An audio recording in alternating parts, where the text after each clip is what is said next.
আজকে 5ই আগস্ট এই দিনে স্বৈরাচার পালিয়ে গেছে, ফ্যাসিবাদ পালিয়ে গেছে। তাদের দোসররা কিন্তু এখনো বাংলাদেশে বিভিন্ন জায়গায় বিরোধমান ষড়যন্ত্র করছে। আমরা যদি জাতীয়বাদী শক্তি ঐক্যবদ্ধ না থাকি তাহলে কিন্তু ফ্যাসিবাদ সুযোগ দিবে। গত কাউন্সিলে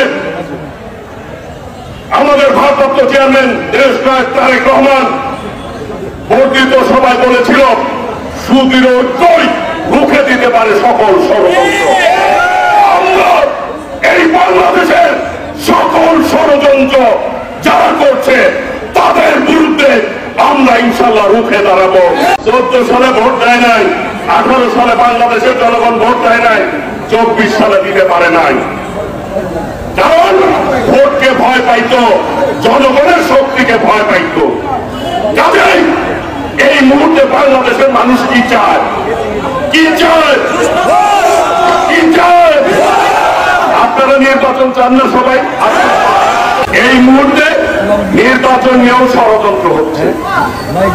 এই নির্বাচন বাংলাদেশের মানুষের বিপক্ষে যখন যে এই গেছে তার পরিণতি কিছু ভালো হয় নাই, হয়েছে।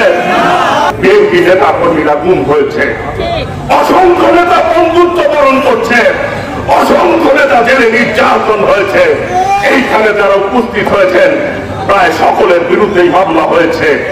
প্রিয় ভাইরা, এই জুলাইয়ের আন্দোলনে ভারপ্রাপ্ত চেয়ারম্যান দেশনায়ক তারেক রহমানের নির্দেশে আন্দোলন করতে গিয়ে 472-এর অধিক বিএনপি, ছাত্রদল, যুবদল, স্বেচ্ছাসেবক দলের, শ্রমিক দলের নেতারা শহীদ হয়েছেন। আজকে শত শহীদের রক্তের বিনিময়ে অর্জিত এই ফ্যাসিবাদ বিদায় নিয়েছে। গণতন্ত্র শান্তি আসবে, এটি স্বাভাবিক। যারা গণতন্ত্রের বিরুদ্ধে ষড়যন্ত্র করছেন, গণতন্ত্রকে রুদ্ধ করে দিতে চান, তাদের বিরুদ্ধে কিন্তু জনগণ আবার ভোট জুটতে বাধ্য হবে। যত তাড়াতাড়ি সম্ভব নির্বাচনের ব্যবস্থা করবেন। আমাদেরকে ঐক্যবদ্ধ থেকে সকল ষড়যন্ত্র আমরা গণতান্ত্রিক বাংলাদেশ গড়ে তুলব ইনশাআল্লাহ দেশনায়ক তারেক রহমানের নেতৃত্বে। 9 বছর নেতৃত্ব দিয়েছেন দেশনেত্রী বেগম খালেদা জিয়া।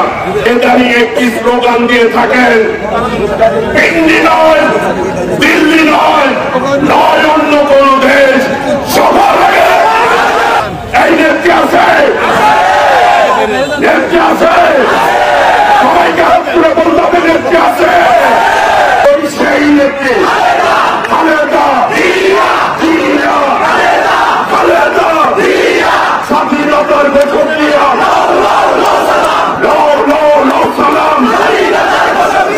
বাংলাদেশকে দেশপ্রেমে উদ্বুদ্ধ হয়ে সকলকে ঐক্যবদ্ধভাবে রাজপথে থাকার আহ্বান জানিয়ে এবং আমরা আগামী দিনে ইনশাল্লাহ এই সরকারকে বলবো তাও বাহানা না করে জনগণের সেন্টিমেন্ট অনুযায়ী যেই বৈঠকটি লন্ডনে হয়েছে দেশনায়ক তারেক রহমানের সাথে মানুষ আশ্বস্ত হয়েছে যে আগামী দিনে নির্বাচন ফেব্রুয়ারিতেই হবে। সেই ফেব্রুয়ারিতে নির্বাচন দাবি করেন। আমি আমার বক্তব্য শেষ করার পূর্বে আমারও সবাইকে দুহাত তুলে আমাদের নেতা আছে, পালিয়ে গেছে নেতা আছে, ওই সেই নেতা তারেক রহমান।